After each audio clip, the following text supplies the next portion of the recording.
Hello everybody, Treno here, and welcome back to the Seek and Destroy dev server. And today we're taking a look at the new Chinese SPAA vehicle, the ZSL-92, which is coming in at rank 4, battle rating 6.7 between the Fengkong T-34 and the WZ-305.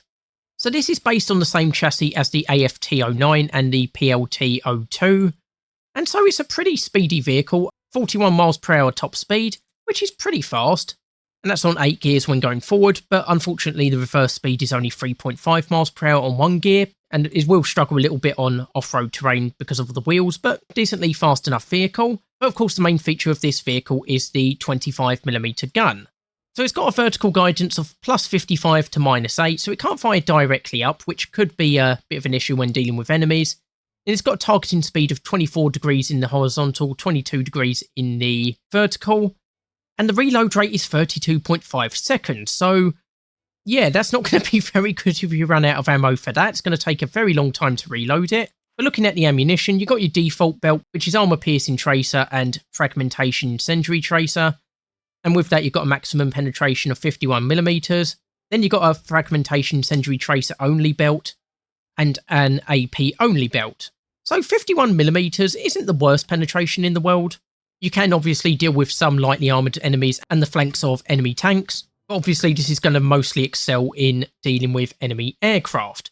And you have got a 7.62mm machine gun in a coaxial position up here, and you can carry smoke grenades to provide concealment from enemies. And then moving to the inside of the vehicle, you've got some internal armour to catch spalling. And yeah, we've got 3 crew, which is what I thought during the dev blog. So you've got your commander and driver up the front here. And then you've got your gunner at the back, and they also perform the tank loader duties. And that gunner's got a zoom of 1.7 to 7 times zoom. But yeah, luckily they are separated by quite a bit of distance. So if somebody targets the back here and takes out the gunner, you have still got your crew at the front here.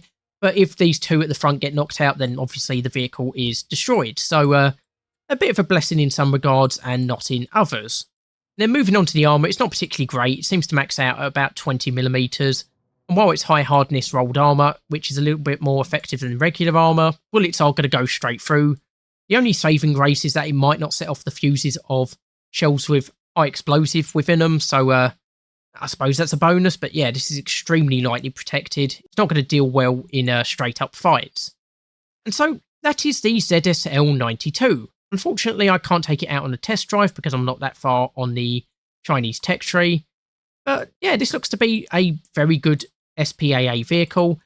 Definitely much better than the previous Fengkong T-34 because, yeah, before this was introduced, you had a 3.0 gap between the Fengkong T-34 and the WZ-305. So the ZSL-92 is definitely a welcome addition to fill that gap.